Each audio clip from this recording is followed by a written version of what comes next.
Hello everyone, আমি রিয়া। আমার একটা নতুন ভিডিওতে তোমাদের অনেক অনেক ওয়েলকাম। আমি ভালো আছি, আশা করছি তোমরাও ভালো আছো। এখন বাজে সন্ধ্যে 7টা। তো সবাইকে জানাই শুভ সন্ধ্যা। এখন চলে এসেছি আমরা গৌরীপুর কালীবাড়িতে পুজো দিতে। আর আজকে হচ্ছে কৌশিকী অমাবস্যা। প্রচণ্ড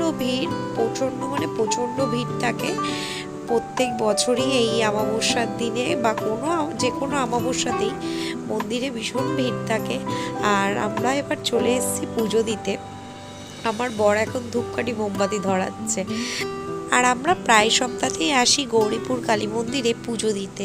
বেশ ভালোও লাগে পুজো দিয়ে আজকে আমার ছেলে আসেনি, আজকে আমি আর আমার বরমশাই এসেছি। আজকের ভিডিওটা আমি এখানেই শেষ করছি। আর যদি ভালো লাগে তাহলে প্লিজ একটা লাইক করো। আজকের মতন টাটা।